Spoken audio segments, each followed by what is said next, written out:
thousands, and you can make tens of thousands with these business models. We're talking about the retail arbitrage and the online arbitrage business models. I'm smiling right now just because I get so passionate when it comes to these two. In today's video, we're going to dive into the pros and the cons of each.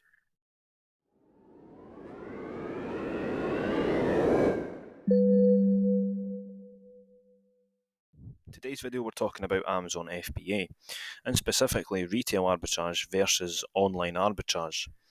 The abbreviations are RA and OA, so that's how I will label them today. It's worth noting, personally, I think you should start with RA. You can start with OA, but the reason I say that is, and it leads me on to the first benefit of retail arbitrage, is it's better ROI. So if you're a beginner, you probably don't have tens of thousands to invest, but you might have a couple £100.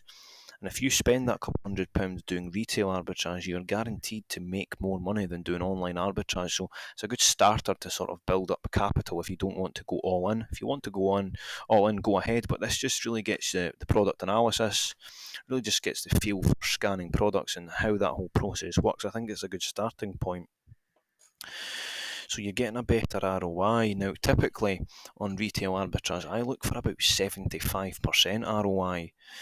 That's not, if something's 50%, I'm most likely going to buy it. But 75%'s ideal in terms of return on investment. So if I put a tenner in, if I buy a product for £10, I'm looking to make £7.50. In comparison with online arbitrage, the typical value is about 30%. I usually go a little bit higher just because it's probably comes down. If you go for 50% ROI on online arbitrage, by the time your fees come off, by the time your subscriptions come into play, maybe you've got a prep centre, it probably comes down to about the 30% range, maybe even a little bit lower. But that's what I would say. Retail, I'd definitely start with retail arbitrage. Just to go into some of the benefits of retail arbitrage.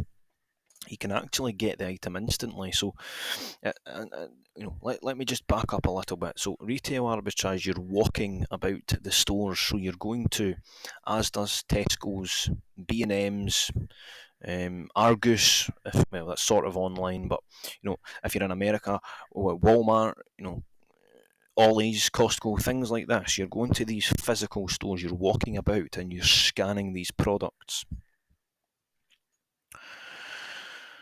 Now, it's specific. Some of the products will be specific to you.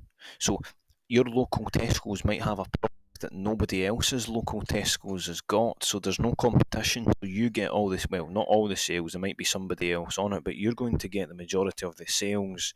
You're not going to have any competition. So, that's the benefit of going to these local places. And I actually went to, it was like a Chinese grocers, and they had very niche products that were, it was like, it's just something that's local to me. That's not going to be everywhere. And I was able to find a few products in there that there was very low competition on, because it was this like Chinese, almost wholesale, like grocers very close to me. So it's worth checking out, even dabbling into the wholesale side, seeing what's local, so there's not going to be fierce competition. So what another top tip for retail arbitrage, you can use this to start with, is actually just getting your phone out and taking pictures of all the aisles of the products, and even the clearance items. You can obviously scan the items and see what's profitable, but I find if you take pictures of them and then come home, you can actually research the products, and what you'll find is you'll be building up a big shopping list. You'll be building up a big shopping list that you can then go to all your local Tesco's or Asda's, wherever it is you've done this. You'd go home, you'd research the product on Amazon, see what's profitable, and then you've got this massive shopping list, and you can just go to all these Tesco's. You know what you're looking for. So that's a top tip. So we've covered that it's specific to you. You also get loyalty cards, things like Nectar cards, and you can once you've got the shopping list, you're essentially building up a catalogue of stuff that you want, stuff that you're going to purchase, and you can always transition to OA. So if you've got something in your Tesco's and your Asda's, you can then have a look online to see if you can get it on online arbitrage as well. So we can move on to online arbitrage. These sort of correlate. The advantages for online arbitrage are very closely linked to the disadvantages of retail arbitrage. So, I mean, it might even be worth just going through the disadvantages of retail arbitrage first of all. I think walking about the stores can be quite tiresome, even especially if you're working a full-time job as well. You've got to go, walking to all the different stores, scanning all the different products. That also includes petrol money.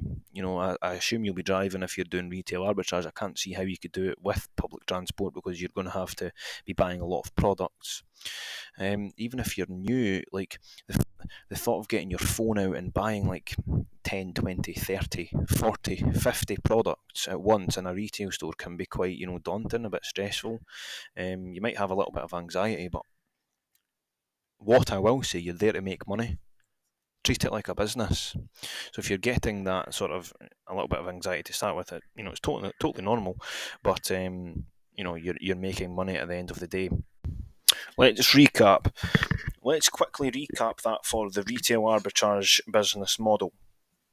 I did actually sort of get caught up in myself with the negatives there. It's not all negatives, right? I want to end on a positive, so let's go back through the negatives first of all, because I do actually recommend this to start with, as I've mentioned before. So let's fight my case on that. So the negatives are physical stores, the ability to restock. You might not be able to buy as much as you want, and there might not be enough variety for you. You are standing with your phone out, scanning a lot of products, and you've also got to bear in mind you're going to be buying a shitload of products at the end of the day. You're going to be purchasing a lot, so you might have a little bit of anxiety around that. I know I certainly did when you start with, but keep in mind it is a business. The scalability is definitely questionable, as typically there's not going to be like 50, 100 products there, and that maybe you might get 10 if you're lucky. And it does take a lot, as we mentioned, it takes a lot of time. It takes a shitload of time walking about these stores, driving to these stores. The positives, you get the item instantly, so you can instantly go home, fire it off to Amazon. You've got a better ROI, which is a big one if you're a newbie, a beginner, and you want to multiply that money quicker to build up your cash pot quicker. This is the main reason for me. This is why you should be starting with retail arbitrage. You can always transfer it over to online arbitrage as well, so it sort of softens the blow of the negatives. And the products are specific to you, so you can cut out that fierce competition sometimes on Amazon, because when people are penny dropping, I'm sure you've heard the term before. If not, people have got repricers. They might set it to an aggressive setting, so people are just undercutting each other by a penny, and it just drops and drops and drops and drops. Before you know it, it's down £10-20. You also get loyalty cards like Nectar cards and that as well. But we'll move on to online arbitrage. We'll go on some of the positives that I really like. I think the top one here is you can source from home. You don't need to be going out. You can simply go onto the online retailers, the same again, like Tesco's, like Asda's, like Walmart, and you can buy the product online and ship it to yourself, and then ship it to Amazon. I've put here easier restocks. Now, sometimes the products will be out of stock, but typically online there's going to be more quantities, so you can buy more quantities usually, and it's easier to restock. I did say larger quantities. Some retailers will actually cap you, but I think generally you can typically buy more online, and there are ways about getting around the sort of limits. Not that I'm promoting that. Also, you can get emails of the promotions. You can sign up to email lists where they will. It's quite annoying, so I recommend starting a new email. That's a top tip for you there as well. Top tip. So you're getting promotions of these emails. So you'll get an email in, you'll know there's a 50% sale. Off you go, make that money. The cashback's a big one. Credit cards, top cash websites like Top Cashback, Complete Savings. I get quite passionate when I talk about cashback because it's a really big one. If you're spending tens of thousands, you need to be utilising cashback, as it can really create good cash flow and really is just profit and money in your pocket. You're going to be getting more leads, quicker leads, if you can get lead services as well. So you don't always have to be relying on yourself. You can sort of outsource some of the sourcing. You could obviously get a team, gather a team of VAs, etc. I think the big negative, you have to wait for the products.